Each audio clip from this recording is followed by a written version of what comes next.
Hi, everyone. I'm Denise Chan, and I'm the host of Changing Minds Film Fridays with Community Access. Changing Minds is a unique storytelling program that uses film as a path toward promoting positive dialogue about mental health among young people and their peers. We have received over 3,000 film submissions from 88 countries around the world. Many of these films are available to view on our YouTube channel at communityaccess.org/Changing Minds channel. And a link to our discussion guide is also available there if you are interested in sharing films and having a dialogue about mental health. As part of this initiative, we also have a weekly discussion series called Film Fridays, and I'm so excited to be your host for today's Q&A with Rebecca Melkonian, who created the film Reflections on the Clock. Hi, Hi, Rebecca. man. Hi, Becca. Hi. So first off, please tell me a little bit about yourself. Where are you from? Yeah, so my name's Becca. I am 20 years old. I am originally from New York, just outside of the city on Long Island. But I am now a junior kind of slash senior at Emerson College, studying visual media arts, with the focus in directing, producing, and writing, and a minor in comedic writing and performance. So yeah. Perfect. That's so cool. And what inspired you to create this film? Yeah, so I made this film my freshman year of college, and it technically was for a project for one of my first film classes. But it was a film that I was thinking about for the past 6 months before that. That year in May, one of my close friends had passed away in a house fire with her parents, and it it was horrific and it was traumatic. And I've had a lot of like traumatic deaths surrounding my life. But it really kind of made me stop and think about how I process death. I have post-traumatic stress disorder, complex post-traumatic stress disorder, from a number of different things, but one of which is kind of like the deaths that have happened in my life, um, and are related to me. And it really made me think about not only how I process death and maybe how effective that processing might be, but also kind of how we move on from it and how time doesn't just stop so you can figure out all the stuff about it. You know, every day passes and some of those days pass in a blink. Um, and that was kind of the like impetus for this film. So I spent the whole summer with my camera, bringing it everywhere, filming all my friends. Whatever we were doing, I would bring it. Like we went and had like a picnic on the beach, and I brought my camera, and I just brought it everywhere I could go with it. Um, because I wanted to capture like the little moments of life and capture kind of the slice of life, like the little happy moments that kind of shine through these dark curtains. Um, And so for the project, it was supposed to be, experimental film, and that was what I wanted to do with this footage. Um, and it was supposed to incorporate like archival footage. So that's what like the first half of the film focuses on, that kind of archival footage that's in the public domain, which was really fun to work with, and work with images that weren't necessarily exactly what I was describing in kind of the poem I wrote that kind of is the through line for the film, but images that resonated with me and my story kind of relating to it. So it was really fun to be able to use those archival images and use those archival sounds and videos and that kind of thing, and then transition into the footage that I got. Um, and most people for that project in class kind of went home, got a bunch of archival, put it together, and just for the assignment. But for me, it was like, this is a film that I've been wanting to make for months. Um, and yeah, it's really special to me. And it was a lot of editing. A lot of editing. I'm not an editor. Like I can edit. It's just not my favorite thing, but it was a lot of editing, a lot of layering, learning how to use Premiere for the first time. Um, but it was a really amazing process to kind of see this vision that I had come to life. Yeah, it was a very emotional film. Like I could tell it came from a very like deep emotional place.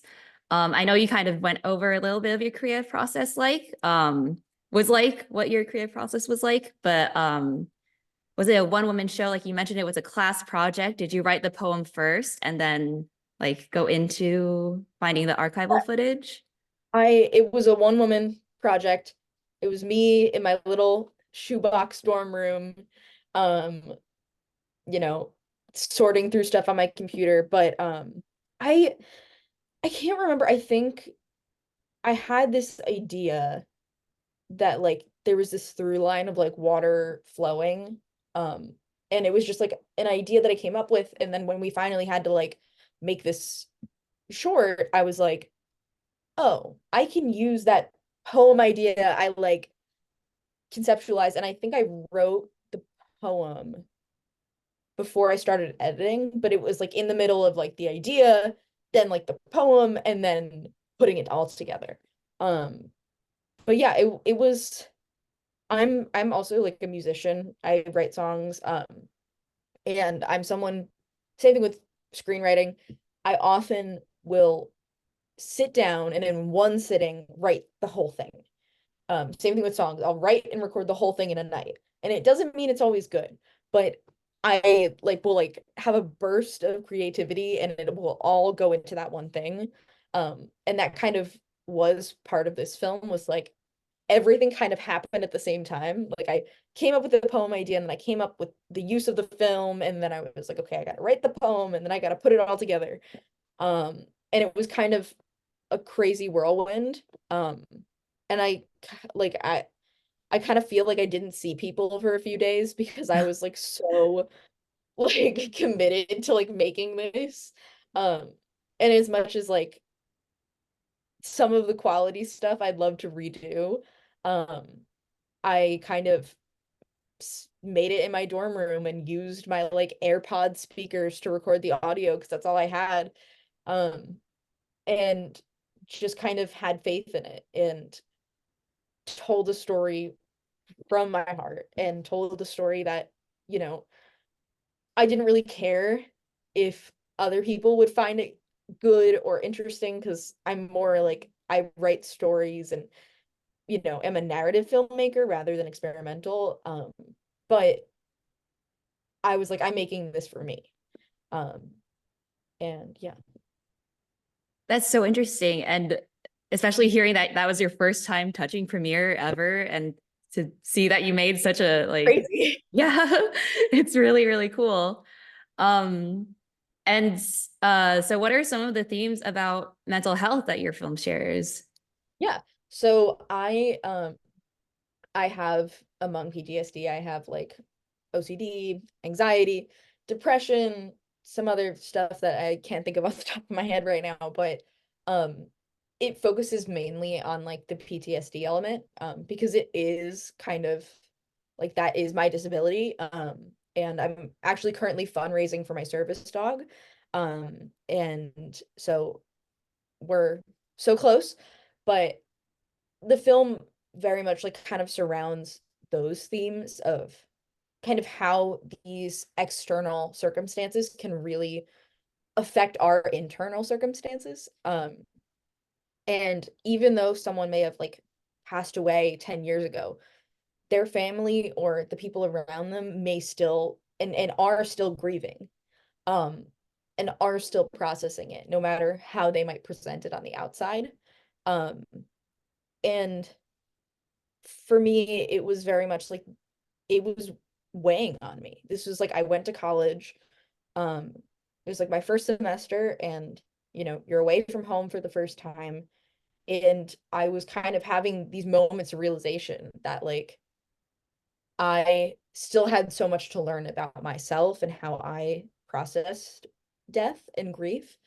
Um, and I think that kind of separation also played a huge part in it, of kind of learning who I was. Um, and yeah, and I think there's a sense like throughout it where there is like a lot of like, and there for me, like I was very depressed throughout high school. And throughout the time that a lot of these things were happening to me.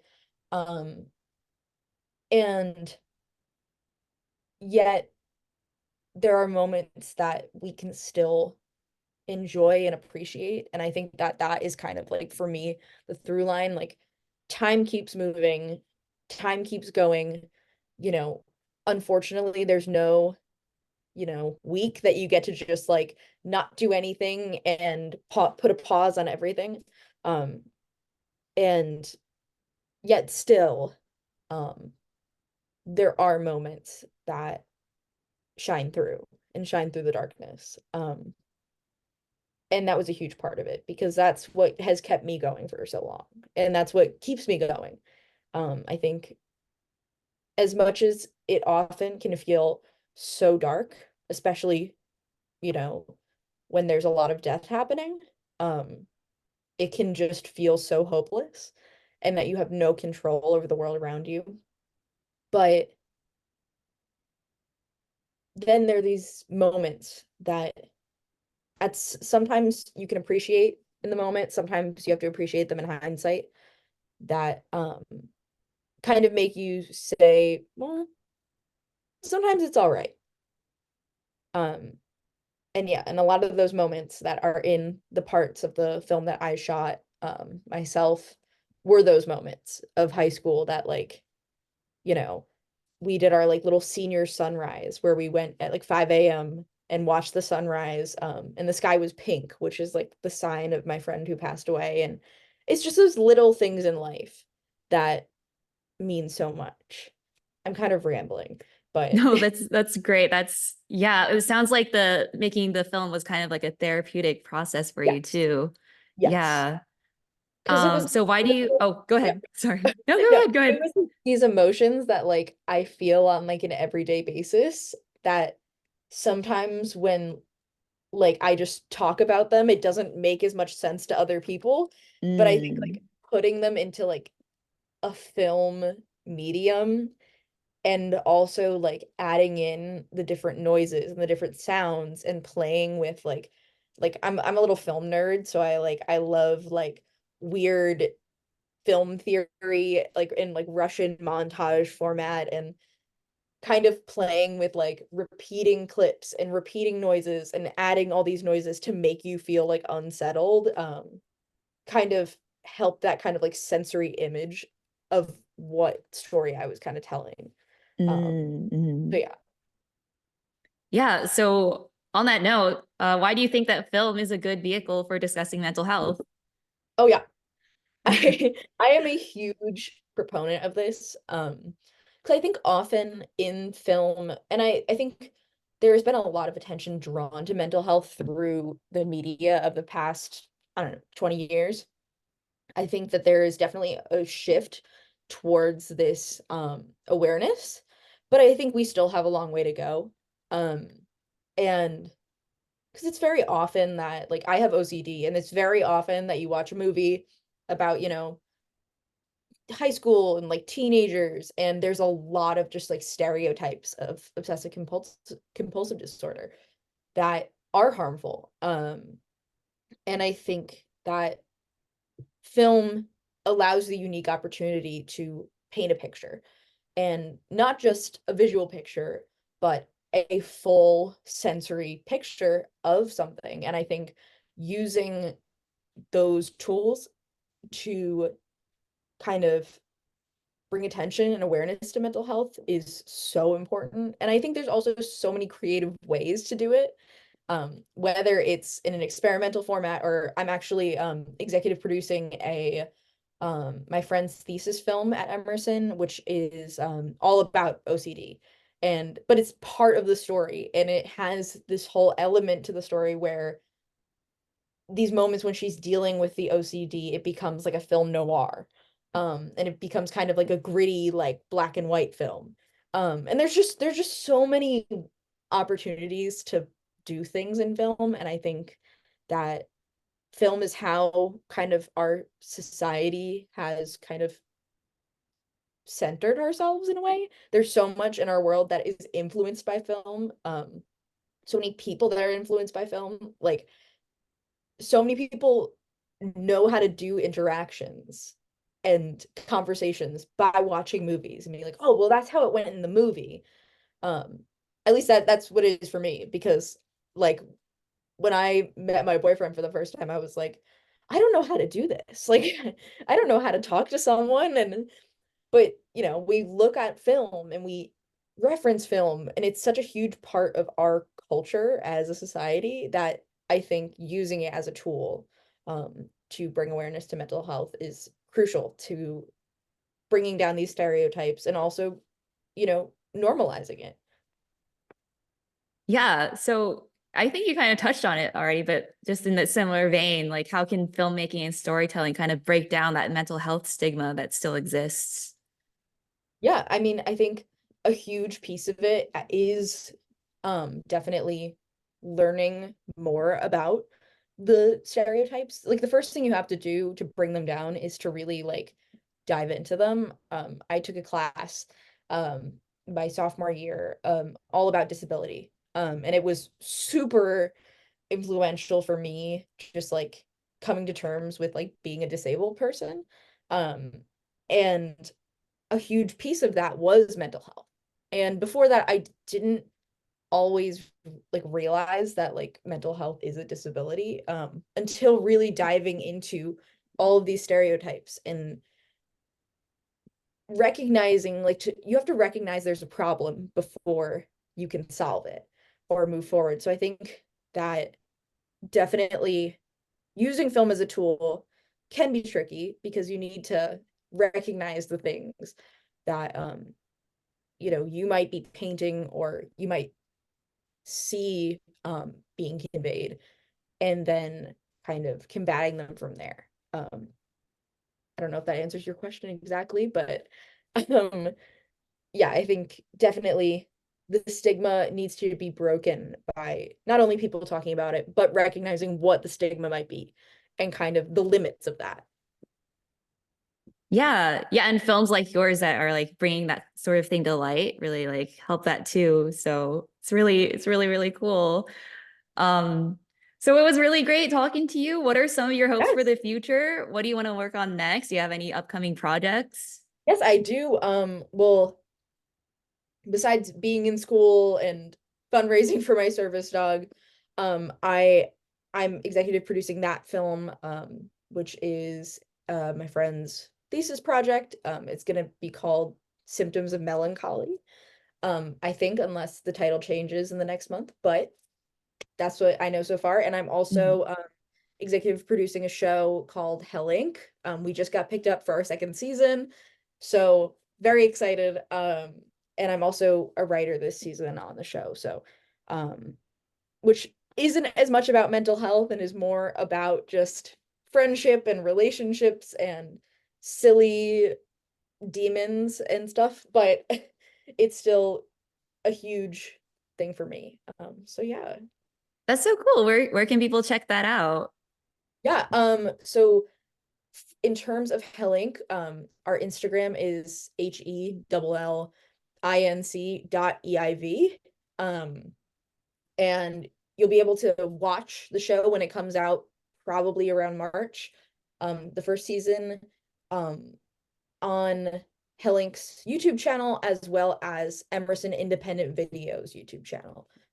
So yeah, and that should be coming out soon because we just wrapped a couple weeks ago, and yeah, and then people can I will be posting about that, and not only that, but also the thesis film on my Instagram, and my Instagram is Becca underscore MELKONIAN.